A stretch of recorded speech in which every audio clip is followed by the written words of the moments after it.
Salatullah, salamullah. Bismillahirrahmanirrahim. Assalamualaikum warahmatullahi wabarakatuh. Alhamdulillah wassalatu wassalamu ala Rasulillah wa ala alihi wa sahbihi wa mawalah wa la haula wa la quwwata illa billahi wa ba'du. Alhamdulillah, segala puja dan puji hanya milik Allah subhanahu wa ta'ala. Di pagi hari ini kita kembali duduk untuk berthalabul ilmi. Walaupun cuaca tadi sempat hujan, tetapi tidak mengurungkan semangat kita untuk datang ke masjid, sholat subuh berjamaah, dan disusul dengan mengikuti kajian.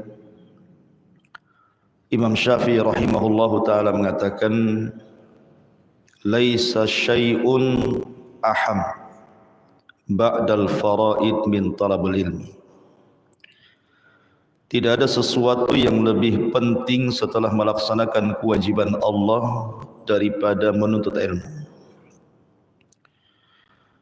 Karena menuntut ilmu ini menyempurnakan kewajiban. Salat itu perlu ilmu. Maka dengan ilmu ini bisa menyempurnakan salat. Makanya Imam Syafi'i rahimahullah ta'ala mengatakan, tidak ada sesuatu yang lebih mulia setelah melaksanakan kewajiban daripada menuntut ilmu. Salawat dan salam kita haturkan kepada Rasul kita, Nabi besar Muhammad sallallahu alaihi wa ala alihi wasallam. Kita lanjutkan kajian kita, masih membahas surah Al-Fatihah. Dan hari ini kita masuk pada ayat per ayat dalam surah Al-Fatihah. Kita mulai dari bacaan basmalah, Bismillahirrahmanirrahim. Kita terangkan dulu makna daripada Bismillahirrahmanirrahim. Walaupun menjadi khilaf para ulama, apakah Bismillahirrahmanirrahim ini bagian daripada surah Al-Fatihah atau dia bagian daripada Al-Quran? Ada yang mengatakan bahwa Bismillahirrahmanirrahim bagian daripada surah Al-Fatihah. Makanya dia merangkap dalam surah Al-Fatihah, Bismillahirrahmanirrahim, Alhamdulillahirrabbilalamin, dan seterusnya. Tetapi pendapat yang kuat wallahu alam, bahwa bismillah itu bukan bagian daripada surah Al-Fatihah, tetapi dia bagian di dalam Al-Quran, di dalam surah An-Naml. Bismillahi majriha wa mursaha. Tetapi membaca Al-Quran dengan membaca ta'awud sebelumnya, kemudian disusul dengan Bismillahirrahmanirrahim, adalah sunnah muakkadah. Karena Nabi SAW tidak pernah meninggalkan bacaan basmalah dan isti'adzah ketika membaca Quran.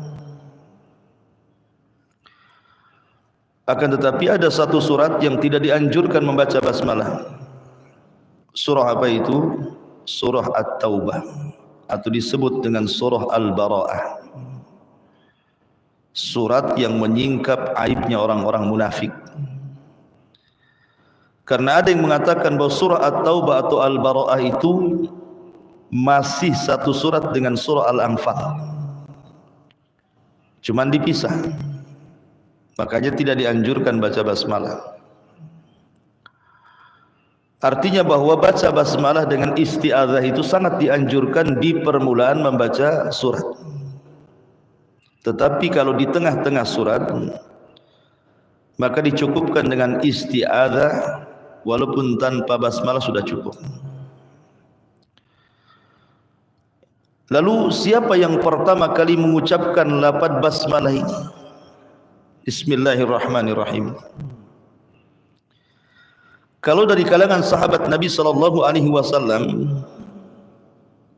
yang pertama kali mengucap basmalah bismillahirrahmanirrahim dari penduduk Mekah adalah Khalid ibn Sa'id ibn al-As radhiyallahu anhu. Khalid ibn Sa'id ibn al-As radhiyallahu anhu, dia orang yang pertama menulis basmalah.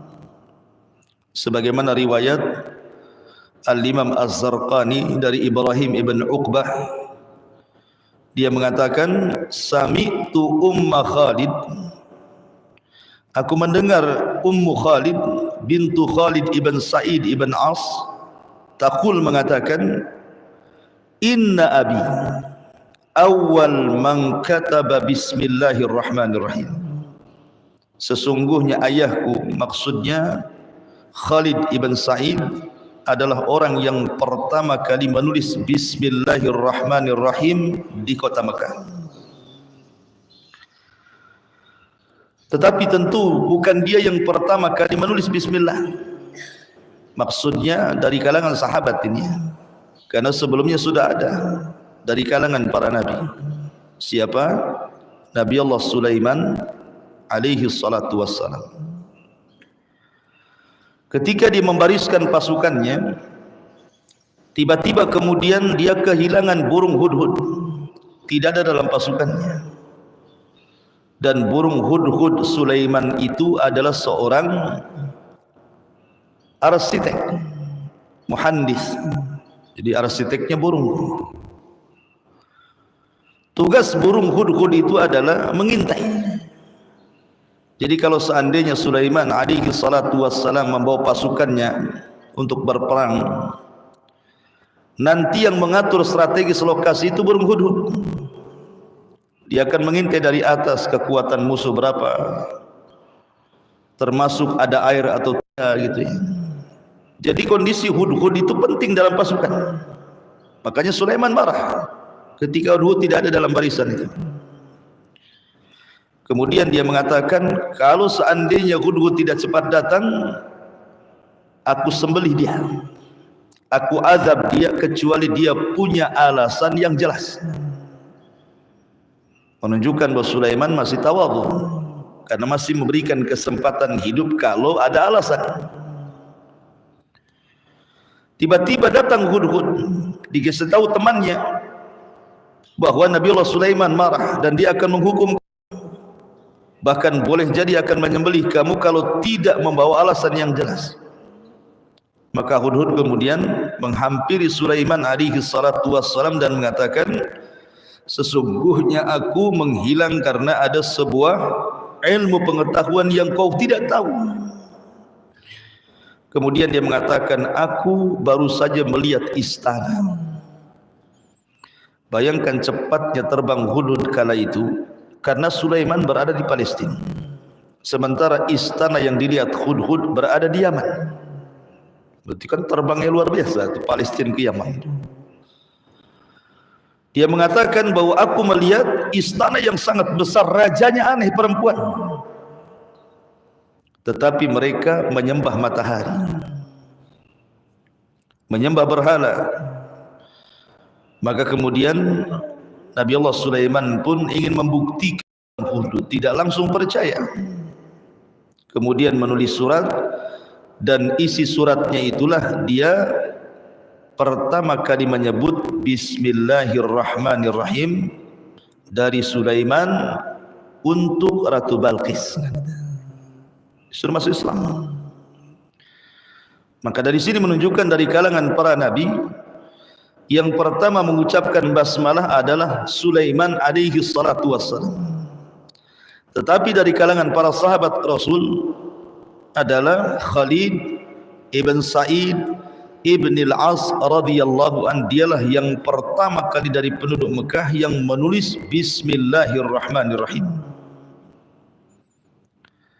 Taib, ini sejarah bismillah. Kita masuk pada makna bismillah. Bismillahirrahmanirrahim ini mencakup Islam secara keseluruhan. Karena di sini ada 3 nama. Pertama Allah, yang kedua Ar-Rahman, yang ketiga Ar-Rahim. Bismillahirrahmanirrahim. Allah adalah Ismul Jalalah. Ar-Rahman Ar-Rahim adalah Ismul Jamalah. Antum harus bedakan. Nama Allah itu terbagi 2. Ada Ismul Jalalah dan ada Ismu Al-Jamalah. Apa bedanya Jalalah dengan Jamalah? Kalau Jalalah itu sebuah hubungan yang melahirkan rasa takut. Tetapi kalau Ar-Rahman Ar-Rahim Ismul Jamalah yang melahirkan perasaan raja, harapan. Ketika disebut nama Allah kita takut. Dan ketika disebut Ar-Rahman Ar-Rahim kita berharap. Makanya kenapa kita disuruh meniru dari nama-nama Allah yang sifatnya jamalah, yang indah-indah. Tetapi kita boleh meniru sifat Allah yang sifatnya jalalah, yang merupakan keagungan bagi Allah. Saya contohkan. Ar-Rahman Ar-Rahim Ismul Jamalah. Al-Latif Ismul Jamalah. Nama Allah yang sangat indah. Kita berusaha mencontohnya. Tetapi kalau seandainya Ismul Jalalah, kita tidak boleh mencontohnya, tetapi mencontoh dengan kebalikannya. Contoh di antara nama Allah Subhanahu wa taala yang agung adalah Al-Mutakabbir. Allah sombong. Jangan ditiru kesombongannya. Tetapi tirulah kebalikannya. Lawan daripada sombong, tawadhu. Berarti kita mencontoh dari kebalikan nama Ismul Jalalah itu. Tetapi kalau Ismul Jamalah, nama Allah yang indah, kita harus mencontohnya. Rahim, Allah itu Maha Pengasih, kita berusaha untuk menjadi pengasih. Dan begitu seterusnya. Makanya kemudian lafaz Ismul Jalalah itu melahirkan takut. Tetapi Ismul Jamalah melahirkan raja, harapan. Kita takut kepada Allah, tetapi kita mengharap dari sifat atau nama-nama Allah yang sifatnya indah. Dan itulah Islam. Islam itu memiliki 2 sayap. Pertama al-khawfu dan yang kedua ar-raja'u. Dan keduanya dibingkai dengan al-hub, perasaan cinta. Makanya arkan al-ibadah, rukun-rukun ibadah itu pertama al-hub, cinta, yang kedua al-khawfu, perasaan takut, yang ketiga ar-raja'u, harapan. Ketika seseorang kemudian beribadah dengan 3 rukun ini, maka ibadahnya akan berpahala. Kalau syarat ibadah ikhlas dengan ittiba. Al-khawfu war-raja ini harus ada pada diri kita. Harus ada. Kalau anda mengaku seorang muslim, tidak boleh dilepaskan yang disebut dengan al-khawfu war-raja ini. Kalau kita masih sehat seperti sekarang, maka kedepankan al-khawf, perasaan takut. Tetapi kalau kita sedang sakaratul maut, mendekati ajal, maka kedepankan sifat raja dibandingkan khauf. Makanya di sini Allah melahirkan takut secara mutlak. Ar-Rahman menyeimbangkan antara takut dengan raja. Ar-Rahim melahirkan raja saja. Maka di sini nanti saya jelaskan kenapa demikian. Kenapa kalau kita sehat kita harus lebih mendahulukan takut dibandingkan raja, harapan, supaya kita lebih berhati-hati untuk tidak terjerumus kepada maksiat karena takut kepada Allah. takut akan azab Allah Subhanahu wa taala dan siksanya. Tetapi ketika kita mendekati sakaratul maut, kita tidak boleh mendahulukan takut, tetapi kita harus mendahulukan raja, sifat harapan. Makanya Rasulullah SAW mengatakan, janganlah kalian saat detik-detik sakaratul maut kecuali husnudzan billah, berbaik sangka kepada Allah Subhanahu wa taala, karena Allah berfirman dalam hadis kursi, ana ma'adhanni abdi bi, sesungguhnya aku bersama prasangka hambaku kepadaku. Kalau dia berprasangka baik kepadaku, maka aku akan baik kepada dia. Tapi kalau dia berprasangka buruk kepada aku, maka dia akan buruk kepada dia. Makanya kenapa kalau antum berziarah kepada orang yang sakit dan menjelang ajalnya, jangan mengatakan sesuatu kecuali kebaikan. Jangan mengatakan sesuatu kecuali kebaikan. Walaupun orang ini orang jahat, tetapi ingatkan kebaikannya. Oh, kamu itu Masya Allah, padahal jahat. Kamu itu baik orangnya, padahal tidak baik gitu ya. Tidak apa-apa. Supaya apa? Supaya ada harapan. Ketika ajalnya dia masih membawa satu amal terakhirnya. Apa itu? Husnudzan billah, berbaik sangka kepada Allah. Tapi kalau antum takut-takuti dia, alhamdulillah cepat mati orang ini. Sempat hidup rusak satu desa umpamanya. Makin takut dia. Sudah nggak ada lagi husnudzan, yang ada suudzon saja dia. Wah, masuk neraka aku, masuk neraka aku. Nah, dari sini pentingnya seseorang itu apa? Ketika di akhir-akhir hayat, yang didahulukan itu sifat roja, harapan, rahmat Allah masih memberikan kepadanya, supaya minimalnya boleh jadi satu amalan yang ditutup dia, menjadikan itu wasilah dia masuk surga. Karena kita tidak tahu dari amalan kita selama hidup kita ini yang mana satu sebenarnya yang diterima Allah. Kalau seandainya ada satu amalan yang kita tahu diterima, itu sudah cukup. Kenapa? Karena Allah Subhanahu wa taala mengatakan, innama yataqabbalullahu minal muttaqin. Allah hanya menerima amalan itu dari hamba-hamba Allah yang bertakwa. Artinya ketika kita takut satu amalan, tahu ketika satu amalan diterima, berarti kita tahu kita termasuk orang yang bertakwa. Masalahnya kita tidak tahu yang mana satu. Makanya Nabi SAW mengatakan, la tahqiranna minal ma'rufi syai'ah. Jangan remehkan sekecil apapun kebaikan, apalagi besar. Karena boleh jadi dari sekecil-kecilnya kebaikan yang kita lakukan, itu pula yang membawa kita menuju surga. Zubaidah, salah satu istri Harun ar-Rasyid rahimahullahu ta'ala,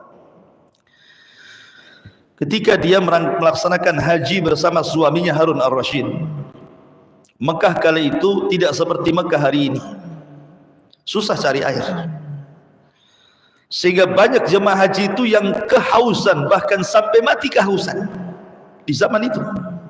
Betul-betul haji itu luar biasa. Makanya haji dulu itu berkualitas, lain dengan haji sekarang kan.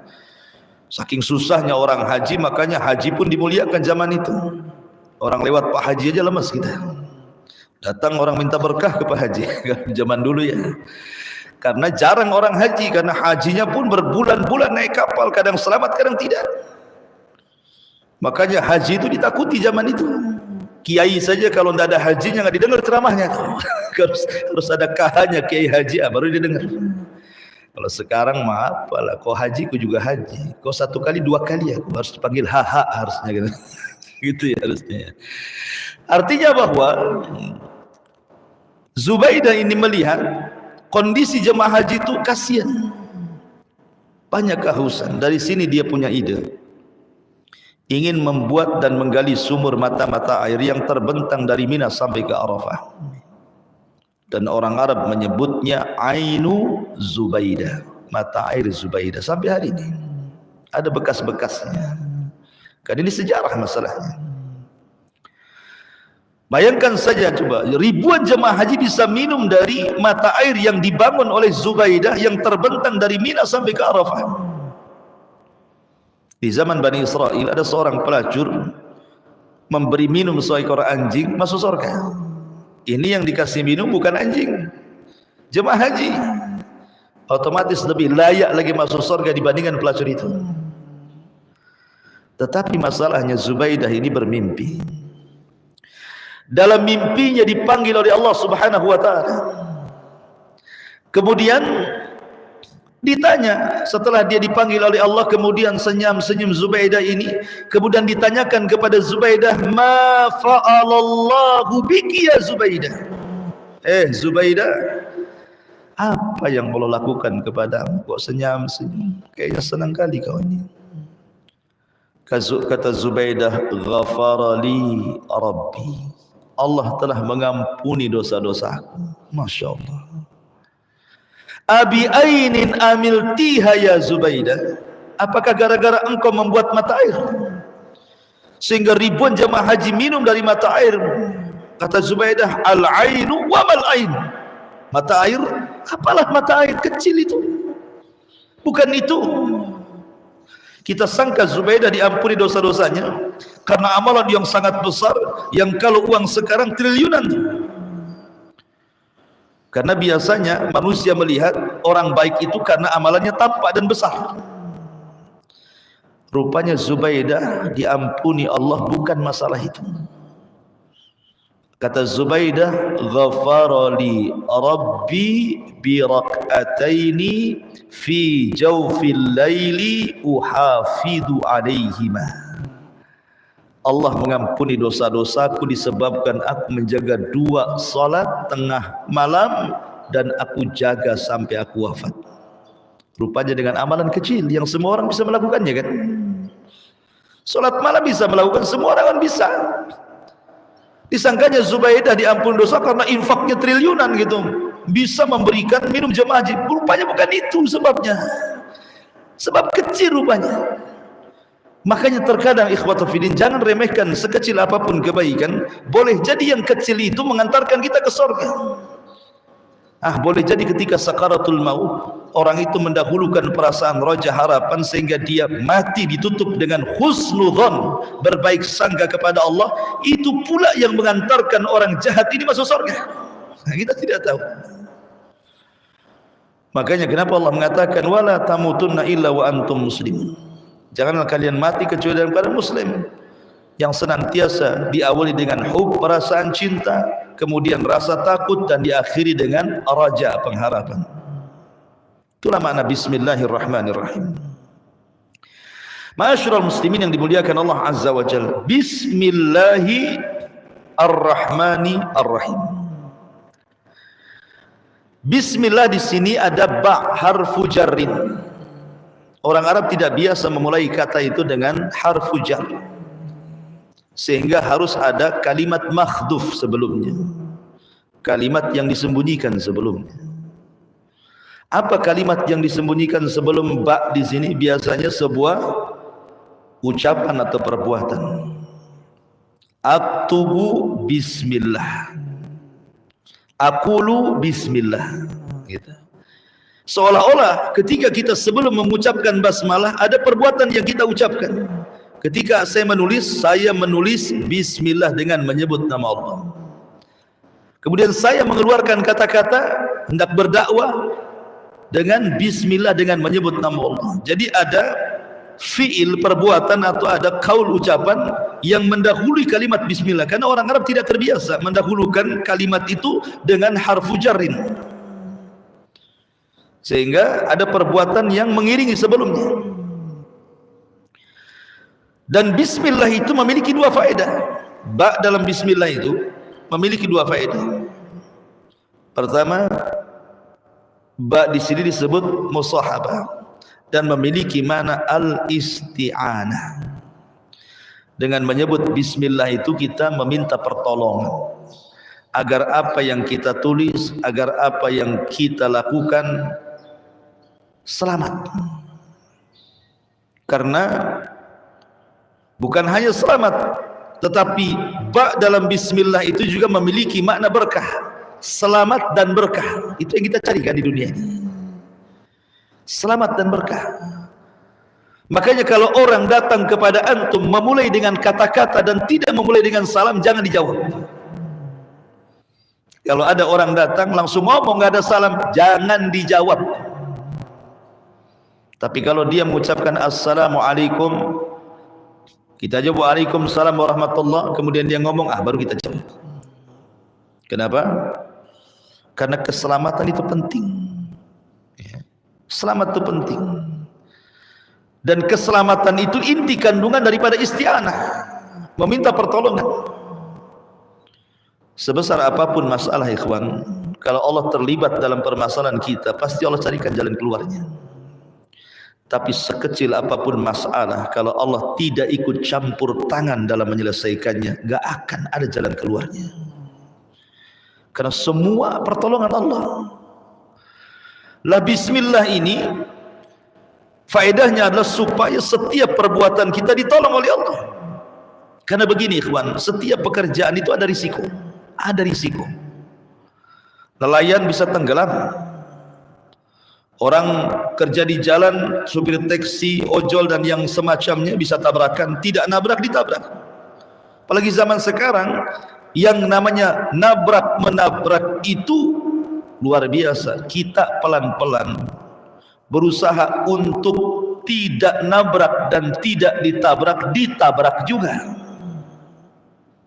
Di zaman dulu kan tidak ada tabrakan, nggak ada unta tabrakan dengan unta. Mana ada di zaman Rasul? Di zaman Rasul kan kendaraan pakai unta. Nggak ada unta nyeruduk unta dari belakang itu. Sekarang ini subhanallah, kita ada hati-hati di jalan, kena juga. Ya kan? Artinya bahwa setiap pekerjaan apapun ada risiko, mau di kantor, mau di pasar, ada risikonya. Untuk menyedikitkan risiko itu, makanya baca bismillah. Karena di situ ada pertolongan Allah Azza wa Jalla. Jangan remehkan kalimat bismillah. Karena itu mengurangi risiko kita dalam bekerja. Kemudian pekerjaan apapun yang dimulai dengan bismillah pasti berkah.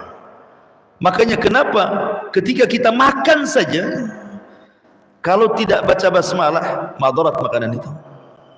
Walaupun ilmu kedokteran mengatakan makan kambing itu penuh dengan penyakit kolesterol, bukan kambingnya, karena kambingnya tidak berkah. Kenapa? Karena tidak baca basmalah. Makanya Rasul mengatakan makanlah makanan yang dibaca basmalah di situ kan. Ketika seorang laki-laki kecil, anak kecil, ada yang mengatakan Umamah bintu Zainab, anak kecil di hadapan Rasul, menambil saja makanan, kata Rasul, ya gulam samillah wa kul biyaminik wa kul mimma yalik. Hei anak kecil, baca bismillah, ambil yang dekat launya, jangan jauh-jauh. Dia jadi adab sama Nabi. Tangan kanan kau makan. Ya.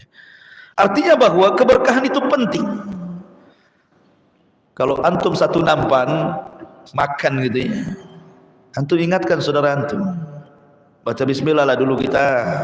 Sebab kalau kita baca basmalah, kawan kita pula tidak baca basmalah, makan pula satu nampan, itu makan gak berkah tuh. Jangan-jangan antum habis makan mencret pula. Ya. Makanya penting baca basmalah itu, karena setiap ucapan ketika membaca basmalah, setiap perbuatan ketika baca basmalah berkah semuanya. Coba ketika antum keluar rumah baca basmalah, bismillahi tawakkaltu 'alallah haula wala quwata illa billah. Ketika antum kerja baca basmalah, ketika antum pulang baca basmalah, ketika semua baca basmalah, berarti antum sudah menjadikan kehidupan antum itu berkah, gitu maksudnya. Dan itu yang kita cari. Apa yang kita cari kalau selain daripada berkah?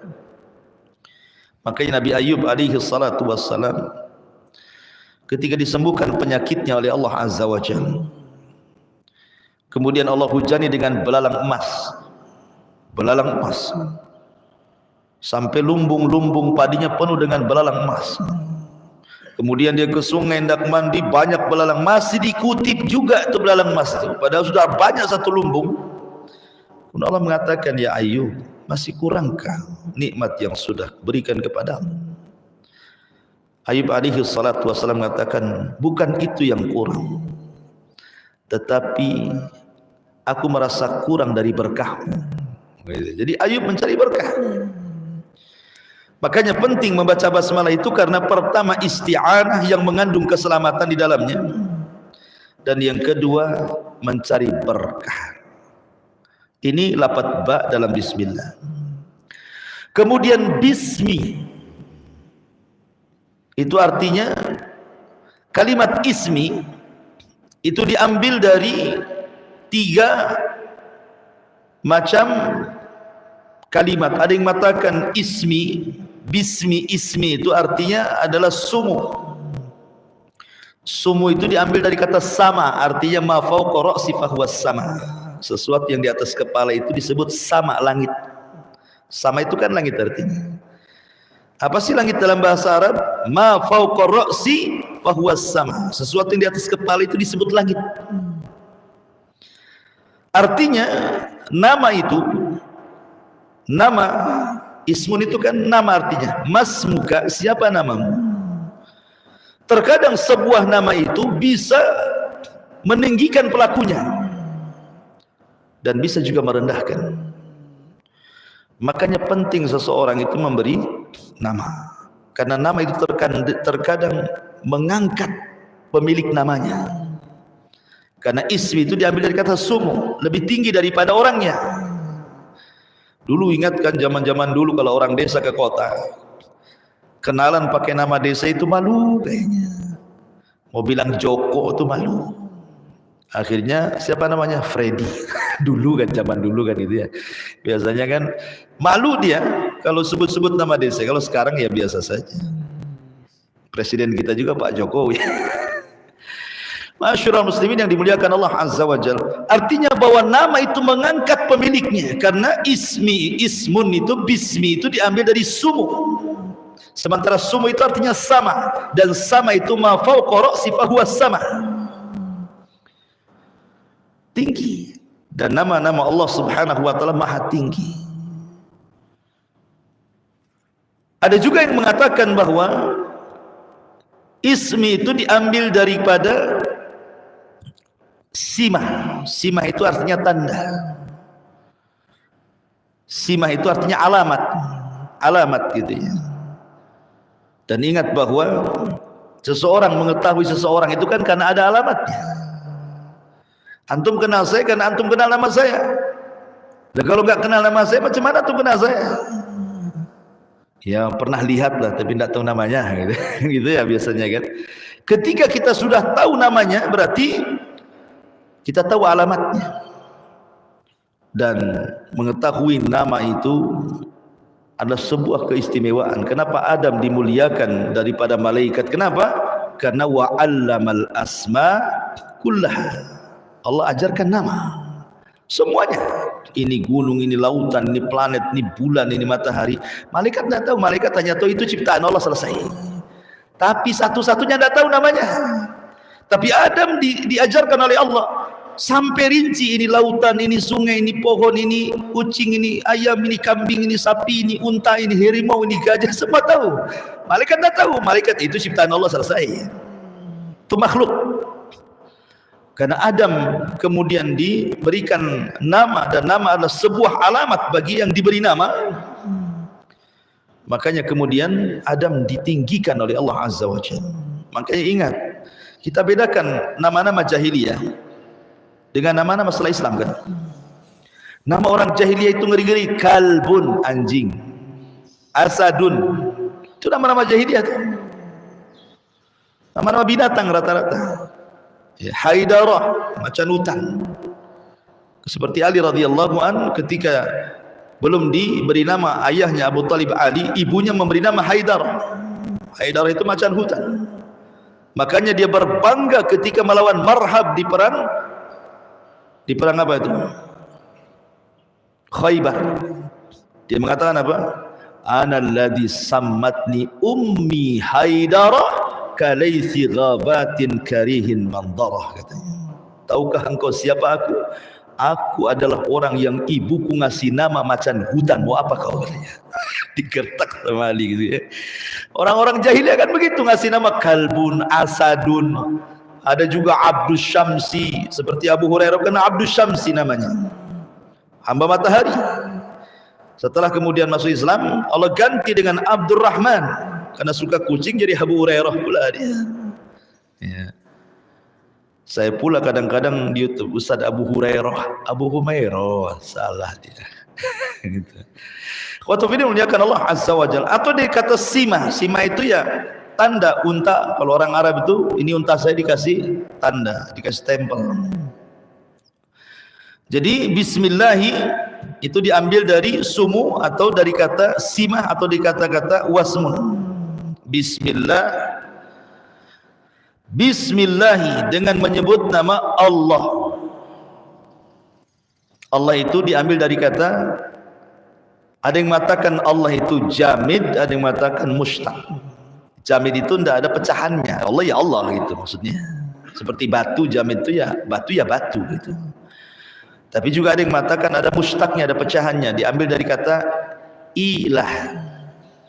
Dimasuki alif lam karena orang Arab agak berat membaca al-ilah, makanya langsung disebut Allahu. Orang Arab itu berat membaca hamzah di bawah, makanya disingkat jadi al-ilahu menjadi Allahu. Bismillahi. Dan artinya al-ilah itu artinya ma'bud, yang disembah. Jadi Allah itu yang disembah, mustaq daripada al-uluhiyah, zat yang disembah oleh Allah, zat yang disembah oleh makhluknya. Dan saya katakan Allah itu semua nama Allah dari 99 nama yang dikenal atau yang tidak dikenal kembali kepada lafaz ini Allah. Makanya selalu kalau seorang menyebut Asmaul Husna, Allahul ladzi la ilaha illahu huwal asmaul husna. Ar-Rahman kembali kepada Allah, Ar-Rahim kembali kepada Allah, Al-Aziz kembali kepada Allah. Semua nama-nama kembali kepada Allah. Makanya orang-orang jahiliyah menganggap apalah Muhammad ini gitu.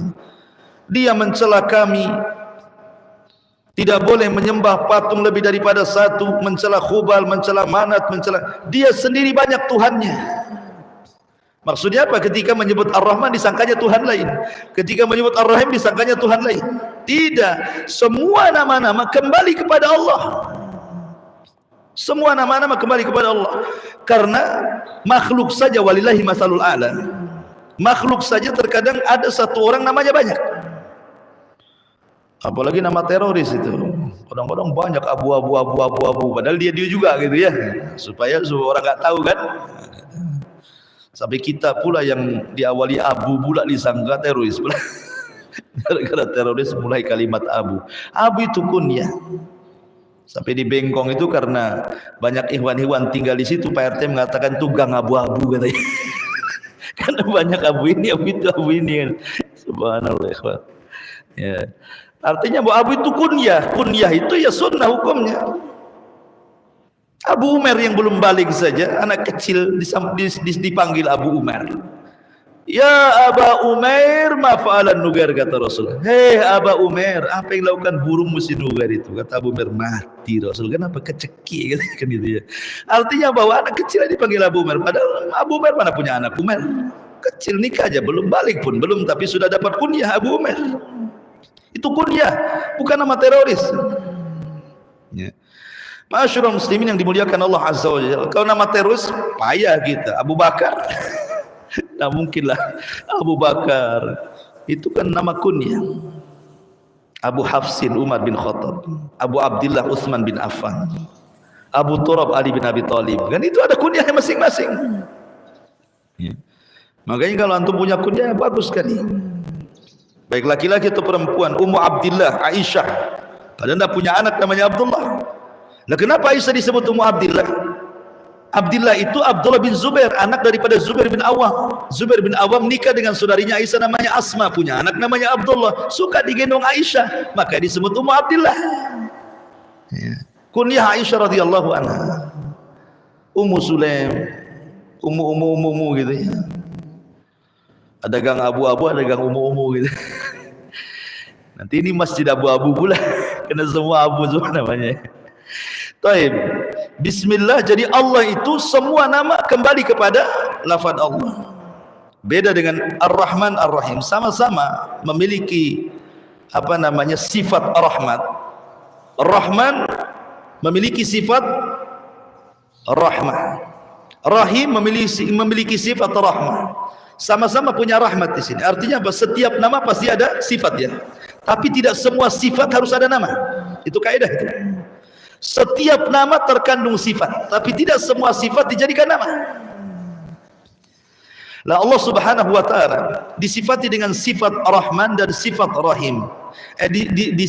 Dinamai dengan Rahman dan dinamai dengan Rahim. Dua-duanya terkandung sifat rahmat. Lalu apa bedanya? Ar-Rahman terkandung sifat rahmat. Ar-Rahim terkandung sifat rahmah juga. Rahmat, dua-duanya rahmat. Kata para ulama,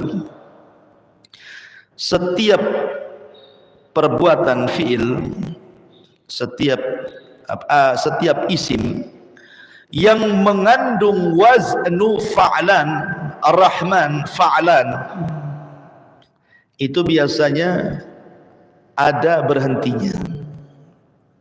Atshan artinya apa? Haus, ketika minum hilang hausnya. Jau'an, lapar, ketika makan hilang laparnya.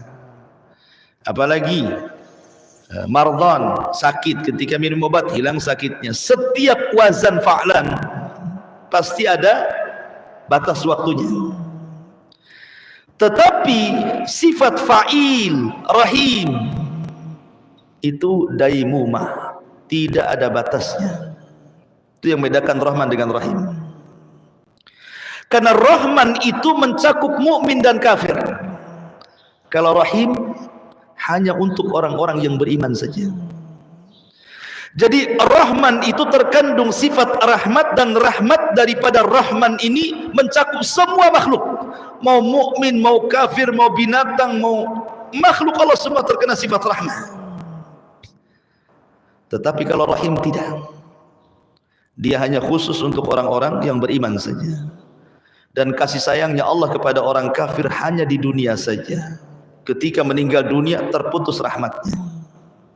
Makanya pada hari kiamat, yang akan merasakan kiamat besar tiupan sangkakala itu hanya orang kafir saja. La taqumus sa'ah illa ala syiraril khalqi. Tidak mungkin tegak hari kiamat kecuali ditegakkan kepada manusia yang paling buruk dari orang-orang kafir. Ketika mereka dibinasakan di dunia, lepas rahmat Allah kepada mereka. Tetapi Rahim terkandung sifat rahmat bagi orang-orang yang beriman, karena sifatnya daimumah, terus, ya kan, di dunia sampai ke surga, di dunia sampai akhirat. Makanya tidak terputus rahmatnya Allah kepada orang yang beriman, karena bukan hanya di dunia saja, sampai ke akhirat. Itulah bedanya Rahman dengan Rahim. Kalau Rahman itu mencakup semua makhluk, kalau Rahim itu hanya khusus kepada orang-orang yang beriman saja. Wallahu a'lam bishawab. Saya harus ngisi di radio. Ini yang bisa sampaikan. Mudah-mudahan ada manfaatnya. Subhanakallahumma wa bihamdika, asyhadu an la ilaha illa anta, astaghfiruka wa atubu ilaik. Wallahu ta'ala a'lam. Assalamualaikum warahmatullahi wabarakatuh.